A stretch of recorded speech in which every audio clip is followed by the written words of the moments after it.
yang punya anak nih, udah punya anak aja monggo dipikir bener-bener susah ngedidik anak. Saya yang baru matang belum latek aja si mikir iya ya kayaknya didik anak itu susah. Kenapa susah? Maaf, saya tidak membandingkan zaman, mesti berbeda zaman dulu sama sekarang. Tapi entah Jawa Tengah, entah Jawa Barat, entah nyebutnya kita bahasanya beda, setiap orang tua kita dahulu sekali melototin anak-anak udah ketakutan. Ya enggak? Dulu kenapa didik anak gampang, baru dipelototin aja anak udah takut.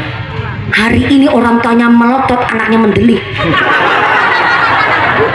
Malah sampai kayak nantang nih busungin dada. Iya enggak tuh? Mental anak zaman sekarang. Cuman dipelototin aja malah nantang. Kalau zaman dulu orang tuanya cerita anak ngedengerin. Nok, ngaji sing pinter, sekolah sing bener. Dulu nih ibu berangkat sekolah, baju aja gak pernah ganti. Sampean baju tiap hari ganti sekolah mah. Senin Selasa abang putih, Rebo Kemis identitas, Jumat Sabtu pramuka, isi ketambahan maning kelabi olahraga. Ibu nih sekolah boro-boro pakai ganti-ganti seragamnya siji kagak seminggu. Senin Selasa abang putih, Rebo Kemis abang putih, Jumat Sabtu abang putih, kue sepatu dela-dela ganti, derung bodol wis ganti. Ibu nih sekolah boro-boro dibungkus sepatu, dibundel kresek aja wis seneng. Kalau zaman dulu ngedengerin bener-bener tuh. Akhirnya anak zaman sekarang kalau diceritain begitu, ibu dulu berangkat sekolah nggak naik motor, nggak diantar. Anak itu kan zaman dulu ibu. Itu anak jawab sekarang. Bingung orang tua ngedidik anak. Sampai kata psikis, anak disentak nggak boleh. Anak dikerasin dikit katanya psikisnya terguncang, mentalnya terganggu. Padahal zaman dulu ketika seorang ayah kok nadanya udah keras dikit, anak udah ketakutan, berarti anak telah melakukan salah dan benar-benar harus takdim kepada orang tua. Hari ini ada seorang bapak ngucap aja kayak gue buat saya ngejat ayah jahat. Ayo udah gak kayak dulu. Ayo udah gak sayang coba egu. Tuh mental anak zaman sekarang tuh. Bapaknya cerita walano, bapak niki sekolah wis dina-dina sekolah saiki rumah tangganan kerja tiap dina nang sawah sampai ireng begini nok. Buat sekolah kowe ngaji kowe ben supaya pinter. Mulane sampean wis dimodalin tinggal sekolah sing pinter, ngajine sing bener. Buat saya ngejak, itu kan udah kewajiban orang tua ayah. Ayo mau jawab apa lagi orang tua? Udah kewonan lakon kita ngedidik anak, dikerasin gak boleh, dilembutin jawabnya begitu. Makanya bener-bener ngedidik anak lanang, ngedidik anak wadon saiki pada susahnya ibu.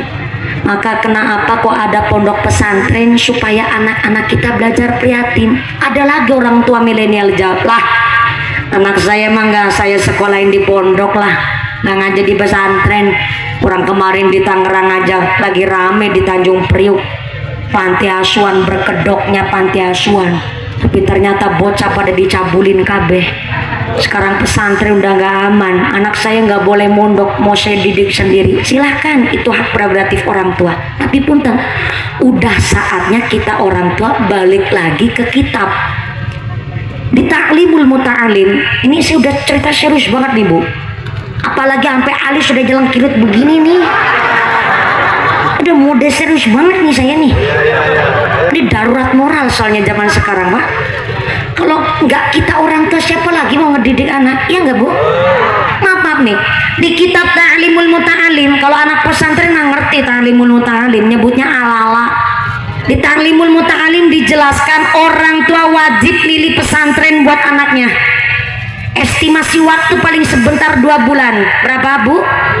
2 bulan. 2 bulan itu supaya kita cari informasi tuh. Pengasuh pondok pesantrennya anaknya kiai siapa? Dewan asatid ustadzanya punya ijazah apa enggak, lulusan pesantren mana, mode pendidikannya yang bagaimana. Itu hak kita loh orang tua. Bahkan paling sebentar cuma 2 bulan kita boleh bertanya sama lingkungan sekitar. sekitar ada kasus apa dulu, apalagi zaman-zaman sekarang yang begini. Ini pesantrennya modelnya, kedisiplinannya bagaimana, itu hak orang tua. Saya ngomong begini karena maaf, tidak ada niatan saya sedikit pun menjelekkan rumah-rumah tahfidz.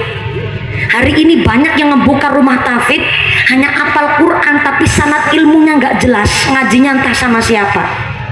Saya ngomong begini karena saya tahu sendiri, maaf, dulu pas saya mondok di Purwokerto, ada pesantren yang hanya namanya doang pesantren, tapi di dalamnya tidak ada kegiatan belajar mengajar, Bu. Malah kayak kos-kosan. Saya pernah lihat teman saya yang ngakunya mondok di situ, keluar dari pondok pakai celana pendek, Bu, pakai rok mini, yang belekan buri nyerempet silit buri, belekan ngarep nyerempet silit ngarep. Saya liatin pancen numpak motornya mekakah, kan jadi SMS silitnya meletek separuh. Namanya doang pondok pesantren, ternyata di dalamnya tidak ada kegiatan belajar mengajar. Nah ini nih yang hari ini akhirnya kasus-kasus yang naudzubillah min dzalik, cuma naudzubillah min dzalik, Bu, anak-anak yang nggak bersalah ikut jadi korban, akhirnya lama-kelamaan bisa jadi tersangka. Karena apa? Ya itu tadi, penyimpangan, pelecehan dan lain sebagainya. Jadi hak orang tua kita boleh bertanya sampai 2 bulan loh. Kita menelusuri pondok mana, pesantren mana, pengasuhnya kiai dari mana, putranya siapa, pernah mondok di mana. Itu hak kita orang tua. Supaya apa? Supaya kita tidak ada ketakutan dan kekhawatiran ketika anak kita di pesantren. Jadi kalau ada pesantren kok terlalu bebas, maaf, anak itu perlu ditanya. Kalau terlalu bebas, justru kita harusnya curiga, masa pesantren kok bebas. Kudu disiplin tuh. Di Tegalrejo Magelang contoh, Ustadz laki itu nggak mau mulang ngajarin sama anak santri perempuan. Kenapa? Walaupun ilmunya tinggi, untuk saling menjaga. Namanya perempuan, cantik aja kadang menarik. Jadi kalau ustadz yang laki nggak mau, Bu, ngajarin sama santri perempuan. Ustadz laki-laki, Pak Kiai ya pasti mulangnya santri-santri lanang. Dan ketika perempuan pun harus dipulangin sama ustadzahnya. Jadi seperti itu modelnya. Ketika begitu disiplinnya pondok, justru jenengan senang. Ketat nggak bawa HP, sampai aturan kiriman uang dari orang tua. Contoh di Tegalrejo Magelang nggak boleh mencapai lebih dari 500.000.